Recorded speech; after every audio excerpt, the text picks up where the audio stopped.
All right, hi. We are live. It is barely enough. This is Nathan Perry. Hi. I'm Ryan Maybe. We're both at J. Rieger and Company, and we are here in the Hey Hey Club, our little cocktail bar here in the basement of J. Rieger and Company. And tonight we're talking about Monogram whiskey. So, are you? Yeah. Yeah? Well, of course, we've got a lot of fun stuff to talk about, and we actually get to drink. We have a lot of whiskey to talk about. It'll be great. It's actually really, really cool. I mean, this is just sort of like bar banter. That's kind of the vibe we're going for here, sitting here hanging out, having a conversation with cocktails. What are we drinking? Well, you made it. So I don't know exactly what's it. I mean, I know what this is, but so this is a Manhattan made with the 2021 straight rye. Yeah. So I honestly don't think I've ever made a Manhattan with this before, so I'm very, very excited about this, and it kind of reinforces the whole concept and idea behind, not taking really anything too seriously, but not taking whiskey too seriously, like having fun with it. People ask me a lot about whiskeys not being, that are too expensive or too nice to mess up with a cocktail, and I completely disagree. I believe that you want to use good spirits first off, when you're making a good cocktail. Yeah. And if you use exceptional spirits and things that are like really unique and really different, you're going to create an experience that is unlike anything else. And this one in particular, this 2021 Monogram rye is wild, like really, really crazy flavors. And so I was excited to make this into a Manhattan. Let's do it. Yeah, let's taste it. I've already been very patient and not taking the drink yet. All right, so cheers. Cheers.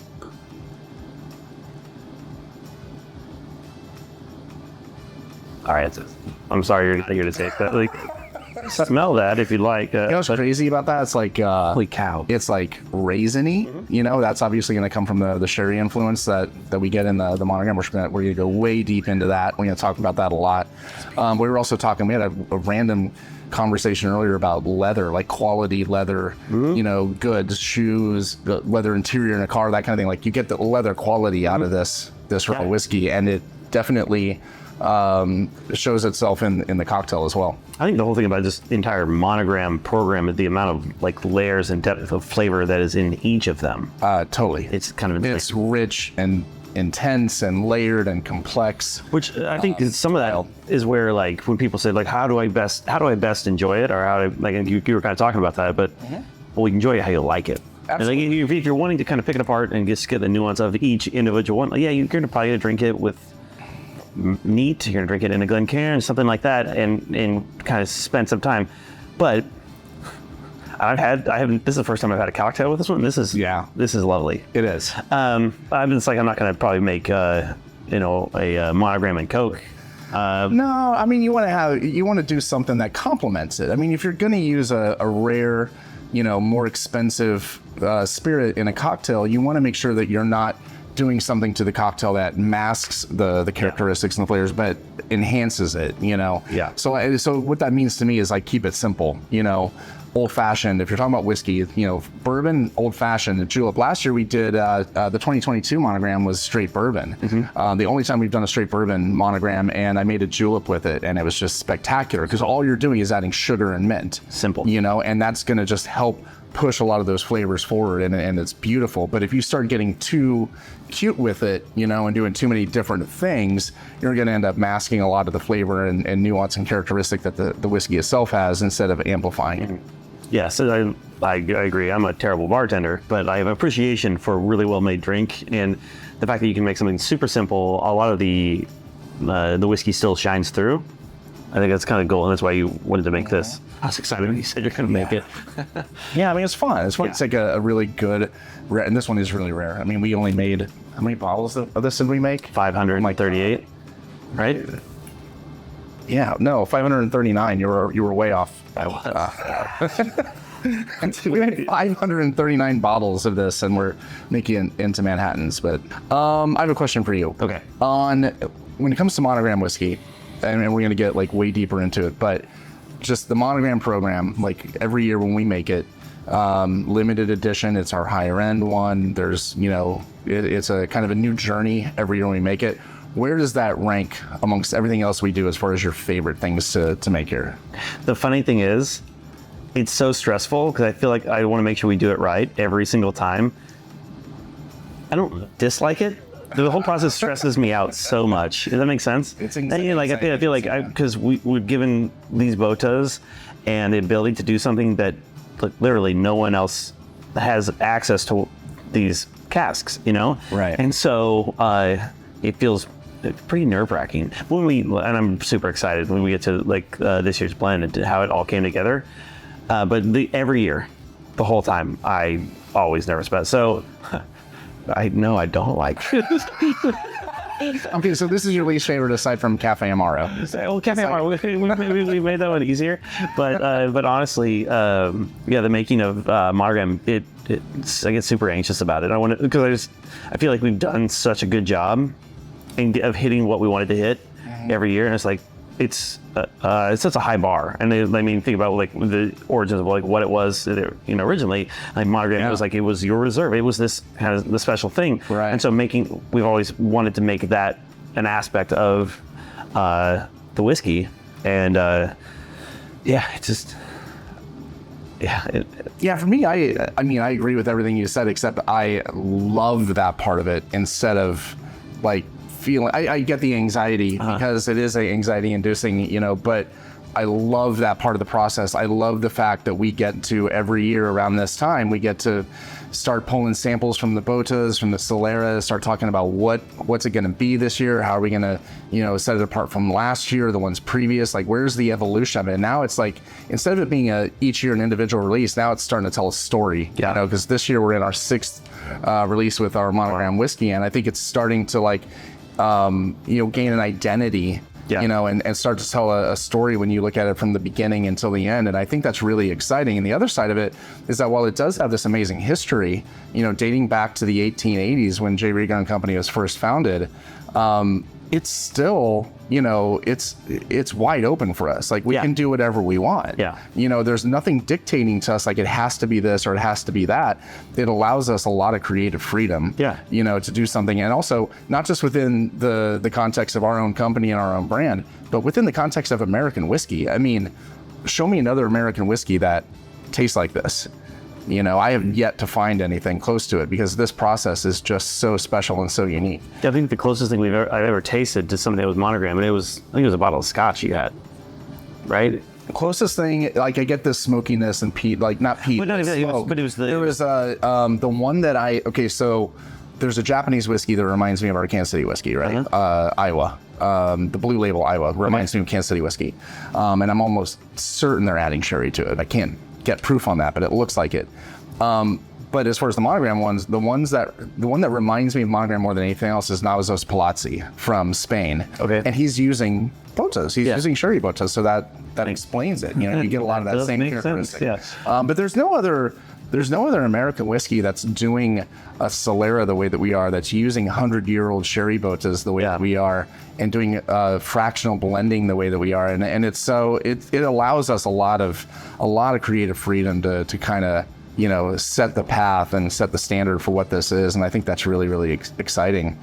Well, I was just going to say something there. I think one of the things that maybe is from your background as a bartender, like when it comes to like we're making a blend and we're dealing with, we have 9-10 botas, we're like these barrels, and we're looking at, we're trying to make this blend. I think that's where I give you the credit for it. It's like you've been so used to taking different ingredients and making a cocktail and making and blending this and getting the experience you want from each of the different ones. How are you like? Do you think that translates pretty well into? I think definitely. Like my training. Well, first off, going back even like before I got really into the whole craft cocktail scene, I was a sommelier. I was into wine and like trained to identify flavors and aromas and characteristics of wine, and that kind of informed my path when it comes to spirits. And so when I would make a cocktail, I would identify the spirit itself first, and then think about the flavors that I want to kind of tap into and amplify and bring forward, and that would sort of identify the next steps. And so now we're doing a similar thing with Monogram, except we're building a whiskey blend instead of building a cocktail. But I think the mentality behind that process is very much the same. It's kind of been a natural evolution into blending whiskey. One thing, like, I just think, and I think I've said it before to you, but like, I think you have to be really good at it. It makes it easier for like all of us, but having you be like being part of the blending and how we're doing it. I love having the ability to have you helping out with that, because I think it's just something you're really good at. And we able to get some different pictures of the different blends we tried even this year, and it makes for a less stressful process. I agree. We're going to talk more about that process too. We got a question from someone asking what was the very first batch of Monogram like, and so believe it or not, we have it right here. I'm excited about this. 2017 was our first Monogram, and so I've got a bottle of everything that we've done so far, in case we want to taste it. You want to taste the 2017? Yeah. When was the last time? Last time I tasted 2017? Yeah. Probably. It's been a couple of years, honestly. Yeah. I mean, I want to answer this question to the best of our ability. What was the first batch like? But I want to start by talking about the process and what makes it unique. And so what's interesting about 2017, this is the first one that we did. We have to give background and context when it comes to the Kansas City whiskey. And so the Kansas City whiskey is a blend of bourbon, light corn whiskey, straight rye, and 15-year-old Oloroso sherry, roughly 2% of 15-year-old Oloroso sherry that we add to the whiskey. And that is a method that was common back in the 1800s when J. Rieger and Company was starting out and becoming prominent, that we've resurrected, we brought back. And in doing that and bringing back that style, we partnered with a bodega in Spain, one of the oldest and one of the largest bodegas in Spain, Williams and Humbert, that makes this beautiful 15-year-old Oloroso. And they were so excited to work with us that they provided us with, and we didn't plan this. This was never a plan, right out of the gate, but they provided us with these 4 amazing botas from their Solera. And what that means is a sherry bota, you might have heard the term sherry butt, it's where it comes from. A buttload. Yeah. That's an actual measurement. It's about 500 liters is a buttload. That's a fact. That is... You just learned something that you didn't expect to today. So right. So there are these really beautiful, very large. So think of it as like twice the size of a regular whiskey barrel, roughly twice the size, 500 liters. They're very large. They have been in the cellar of the winery in Spain, in Jerez de la Frontera, for a century. And that's not an exaggeration. They are literally 100-year-old barrels that have been used continuously to produce this amazing Oloroso sherry. And these sherry producers that do this, they don't typically remove those barrels from their Solera process, because over time, over decades of use, they pull some out and they top it back off, and it just keeps building and growing and evolving, and it adds to the terroir of their sherry. It adds so much. And so it's very rare for them to take those botas out of their Solera, but it was wonderful that they took 4 of them out, shipped them to us here in Kansas City, and we filled 3 of those first 4 with light corn whiskey that at the time was like 9 or 10 years old.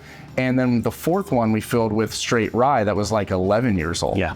And so we're talking about already really old, matured American whiskey, light corn and rye, that we then put into these sherry botas that have basically spent 100 years aging sherry. And so we didn't know exactly what was going to happen with this first batch. Yeah, because no one had ever done anything. No one had ever done this before. This was so unprecedented.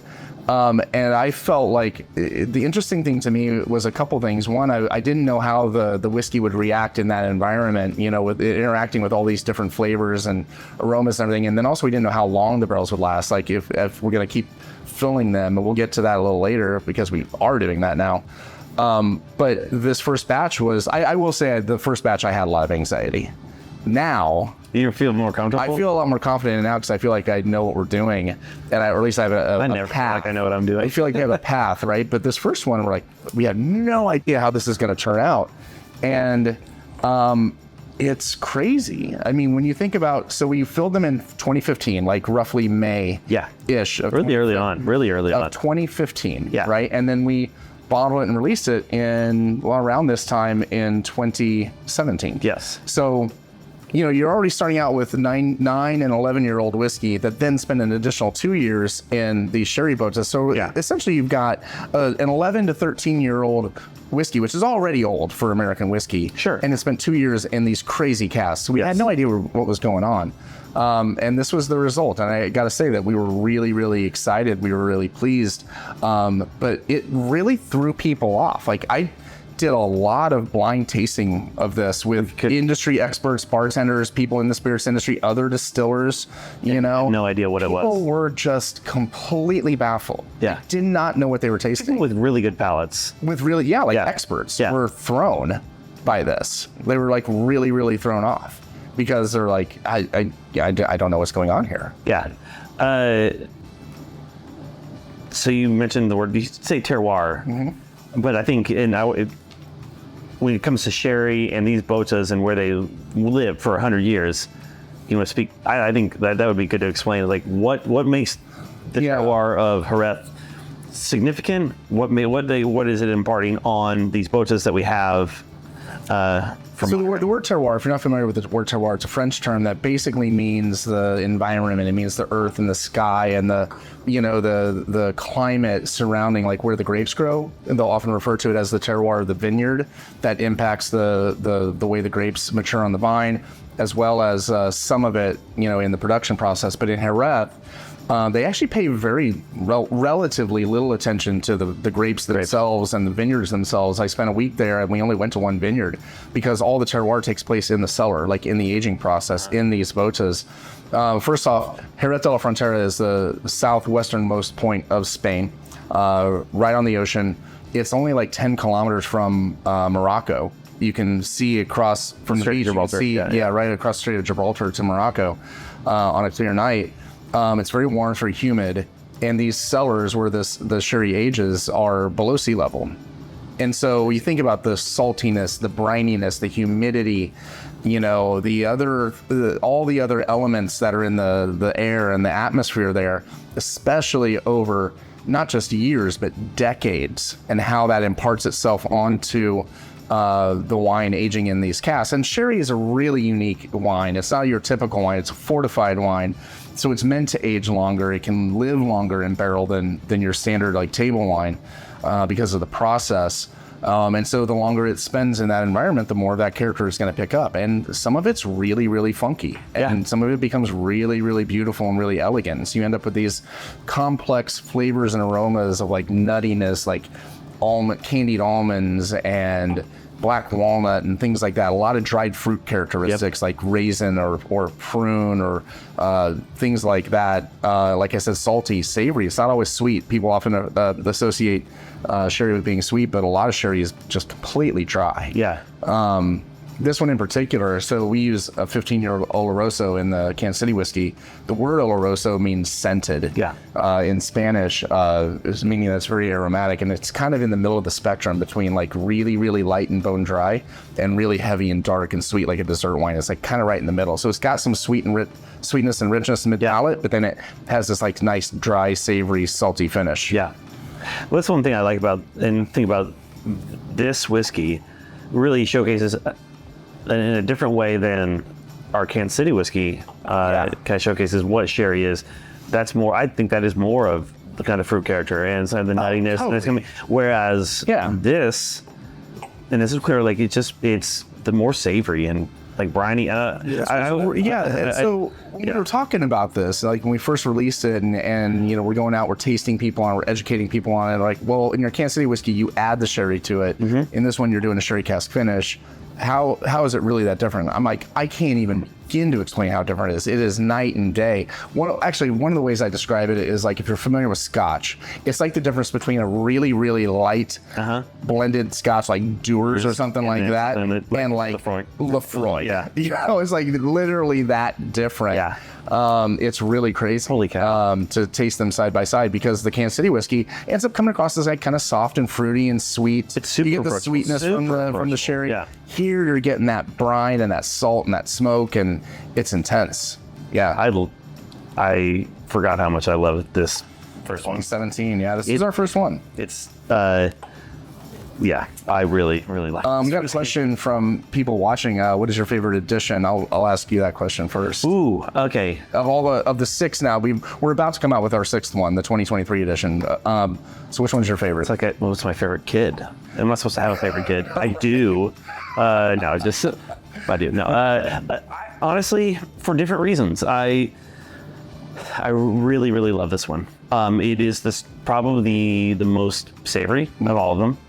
I love the rye that we did in this one, just because it was so distinctive, and it's so much of the Bota character, but also just a straight rye, just a stick, whatever. And then last year's was incredible. Last year's was the only one. We did three that were a blend of light corn and rye initially, and then we did bourbon in 2022. And in 2021, we did straight rye, and this was a single cask. We didn't actually blend this from the full Solera. We actually just dumped one cask because it was so magical. So this is like literally one single 500-liter Bota dumped and bottled as straight rye, and because it was like the oldest part of oh wait, that's 2017. Sorry, we're live. Yeah, we're live. You can't be doing stuff like that. Look how dark it is. Like the 2021 that we're drinking in this Manhattan. It looks like a Morrow. Yeah, like side by side, side by side with the bourbon. And it's crazy. No, I have no idea that's actually going to come through, but I'll bet you can see it. Yeah, I mean, it's so dark and so intense. But I think I honestly, I don't know if I have a favorite because I like them. I do like if I had a chance to have these all the time forever. I would love it. I think so. Makes me have different opinions about the rye, where we only had 500 bottles. That was the entire thing we did. Like, right. That was such a small amount, and so that made it really special. Last year's we had more, and it made it something that I felt less scared to utilize and get to drink more of. So I know the 22 bourbon, which we did we did 1,887 bottles, just a really random number plucked out of thin air. It doesn't have anything to do with the history of the company at all. With anything. But I mean, do you have a favorite? The 2017, I think, is really special just because it was the first one. But this year's 2023, I think what we're doing this year, and we haven't talked about it yet, means so much to me. I think it means so much to us as a brand. I think we're finally starting to figure out what Monogram is, for J. Rieger and Company, and where it's going to go from free. I mean, every year up to this point, the way this works is we sit down, in March or April or whatever in the Barrel Dining Room in the Rick House, and we say, okay, we got to talk about Monogram for this year. Like, what's it going to be? And we've had the flexibility to kind of do whatever we wanted. We could do a blend of some different things, fractionally blended Solera style. We could dump a whole barrel and do the rye like we did in 2021. Last year we said, we expanded our Solera last year to include 10 Botas. We got 6 more from Williams and Humbert to really expand the program. And 5 of them we filled with bourbon. Yep. And so what we decided to do last year was we're going to pluck a little bit out of these 5 different Botas and do a straight bourbon. And that was really, really cool. Yeah. Right? But what we're doing this year moving forward, I think, is a really defining moment for us. I think I think it's going to take a lot of the mystery out to some extent, but in a good way, of what we do moving forward, because we won't be asking ourselves, okay, what is Monogram every year? Now I think we know. And so it's really a big deal, and I'm very excited about that. So as of right now, that's my favorite. That's fair. I know one thing I do like about this year's too is when we were doing the tasting, we all sat down and having everyone with there wasn't even debate about which blend was the best one and how to go. Everyone was on board exactly with what we were going to be doing, which was we're kind of jumping around a little bit here, but I want to talk about that. I think that's really cool, the process about how we do this. Yeah. So, we've kind of touched on the fractional blending, and now we have 10 of these 500-liter Botas that are all filled with different whiskeys. Some of them still have light corn, Some of them have straight rye. Some of them have bourbon. But that's what Kansas City whiskey is. Yeah. Kansas City whiskey is a combination of those three. And while in the past few years, it's just been, you know, you and I, me and Nathan, saying, okay, what's Monogram going to be?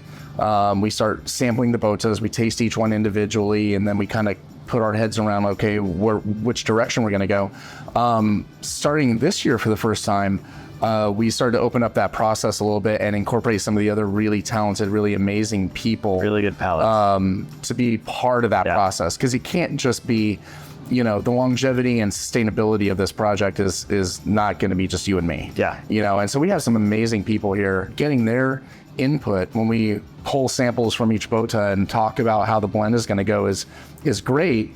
And I was really expecting maybe a little bit of like various differing opinions, but what we did this year was we tasted all 10. We came up with 3 different blends of those 10 barrels, all with a different kind of flavor, you know, like all flavor, like flavor, because they're different. I mean, they're really different, you know.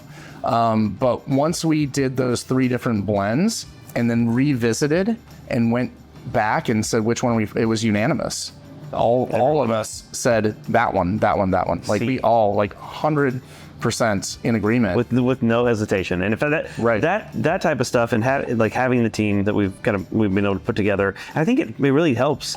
I give a lot of credit to really good bartenders. Like there's a lot of being able to do this type of blending. I think is it's something that when you're a good bartender, which everyone on the panel except for me has spent time behind the bar. Right. I feel but you're a master distiller. It's a whole different animal. And so I think I don't think I'm without skills. I think you guys learn it in a different way. And it's the same way. Yeah. We got a couple questions. One is how many bottles of 2023 we're gonna have. We're gonna have about 2,000 bottles. So that's just a little bit more than we had last year, but. With those now expanding the program to 10, we see that that number increasing over the next few years. I mean, it'll never be a huge release. It's never going to be thousands of cases. But I mean, you know, it'll still be relatively small. But even at going from 2,000 bottles to 4,000 bottles, that's still a tiny release. It's still small. Yeah, relatively speaking. Yeah, but that's a good size release for us, but it's still a small amount. The way the path we have going forward with this strategy to make it a Kansas City style whiskey, I think is going to be allow us some flexibility within more stringent category. Does that make sense? But I'm really looking forward to this year's release. I think is killer. But kind of the path we're talking about this all the time, but as we're going forward and how we're going to kind of keep the program going and then make whiskeys that we are just exceedingly proud of every year. And I think we've got a really good way to do that. A couple more questions we got. How do you know when you nailed the perfect monogram? I think we kind of covered that as far as the tasting panel and the fact that we're spending it. This is a tedious process. I didn't like that.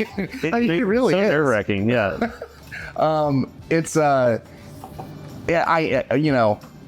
it's the best part of the job. I'm not gonna lie. Being able to pull samples from barrels in that rick house, whether it's our regular stuff or regular bourbon, private stock selections, or putting together this monogram and pulling samples out of the boats.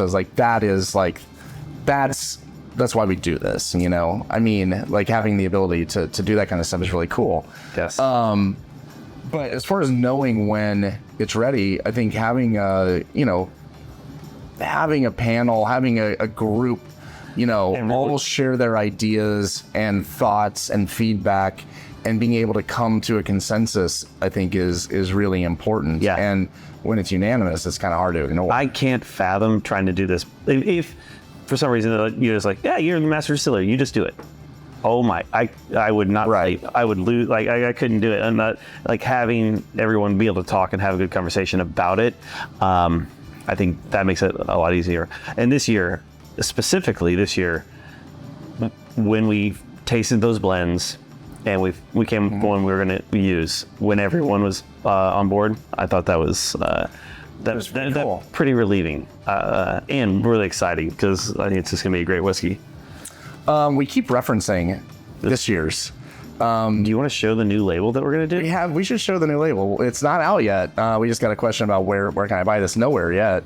Hopefully within the next couple of weeks, like we're getting really close. We just finalized the recipe, the blend. Yes. So the labels are in print. So we were updating the label. Obviously we have to do that every year. So it's not out on yet. We have a prototype. We have a prototype that we would love to show. I referenced, I kind of teased this a little bit about how this is like kind of a monumental shift in the program of Monogram this year. Like, this is different. We haven't done this before. Yeah. Right? This is the first time. And so we're going to unveil it. Right. We didn't really plan on this, but since people are asking. So you ready for this? I'm so excited. All right, cool.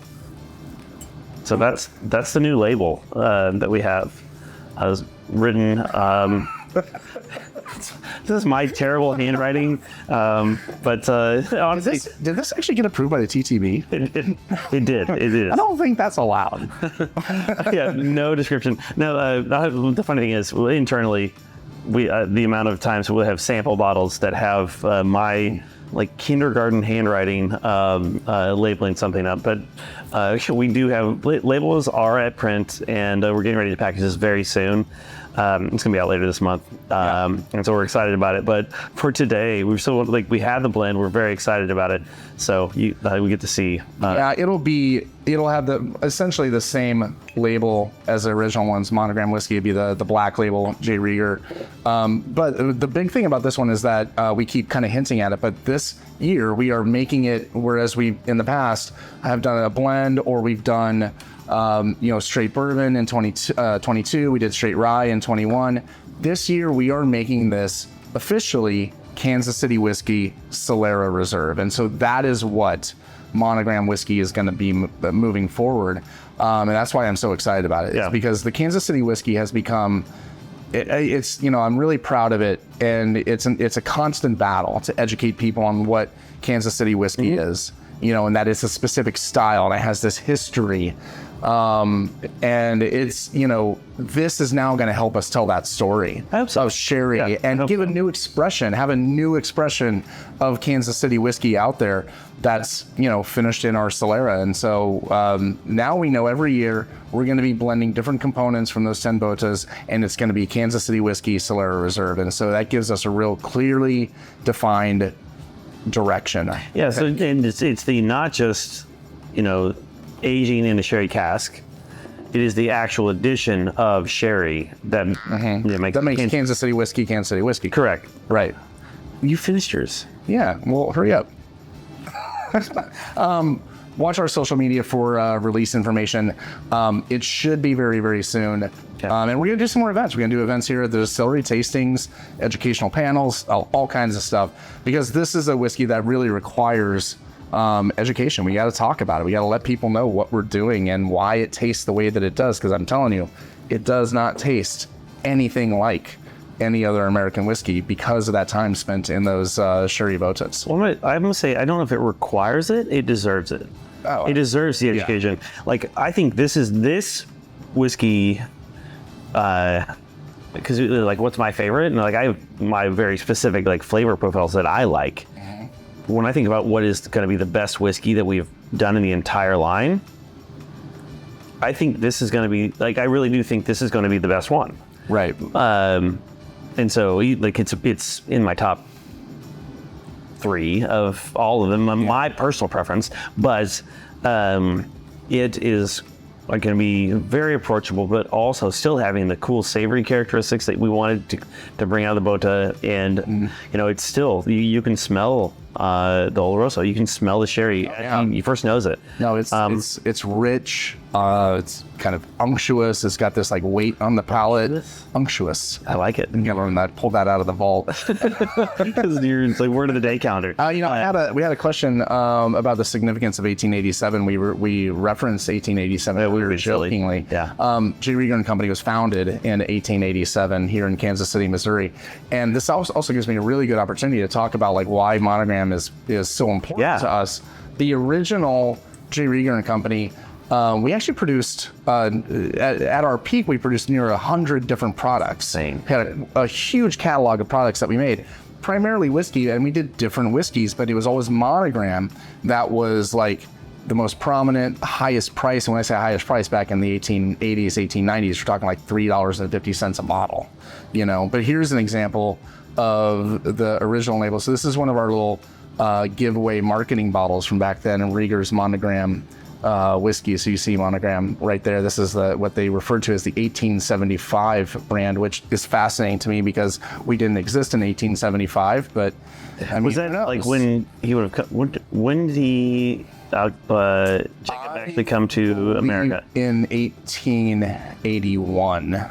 So it's just, or no, maybe it was 1877. Okay, it was 77. So something that when he actually like came to the United States, but maybe he already he was thinking about it. And that's thought he was going to be. There's still a lot. What's funny is we've done so much digging into the history of this brand, and yet there's still questions that we all have that we can't answer yet. But anyway, Monogram was the top of the line. Yeah. And the word monogram back then meant signature. It meant, it was a kind of like generic term. Yeah, like signature. It was your top end. We have this really fascinating advertisement from a liquor store in Sacramento, California, from like 1903, something like that. And we've got it in our historic exhibit, and we've got it blown up on the wall in the office. And it's got a list of all these like generic products like Claret and Riesling and different wines, but no brand names, right? Even Kentucky bourbon. There's even a line item of Kentucky bourbon, right? And then at the bottom is Rieger's Monogram whiskey. Yeah. For like $5 a bottle. And it's the only item on this liquor store advertisement in Sacramento that is actually branded, that actually calls out a specific brand. And I think that says a lot about, how important our brand was back then, and the how esteemed it was. And so it does put some pressure on us right now to like do honor to that, to pay tribute to that. It's really cool. We don't know exactly what they were making back then, but we have some good ideas.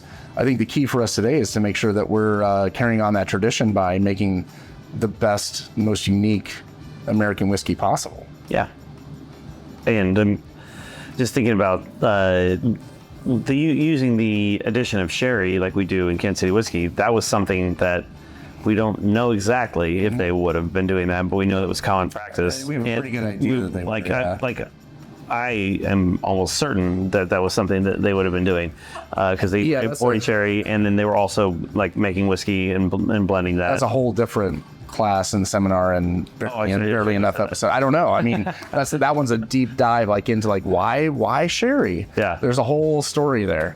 But I think that's I don't know, that wraps it up. You got anything else you want to add? I can say definitely I am very excited about this year's blend. It's something that hits so many aspects of what we love about Kansas City whiskey, we love about sherry, and being able to kind of incorporate them into something that, it's a 100 proof whiskey that just drinks so like beautifully and smooth. Yeah. Like, I think the addition of the aging in the sherry both does. It really softens it out, and it makes it such an approachable whiskey. So I am very excited to see how people are going to like this. I am too. Yeah. Yeah, I'm really, really, really proud of this. It's awesome. All right, well, I think that's it. In the words of of a famous Missourian, Mark Twain, too much of anything can be bad for you, but too much whiskey is barely enough. This is barely enough. Thanks for watching. Like and subscribe. We'll see you next time. Yeah. Cheers.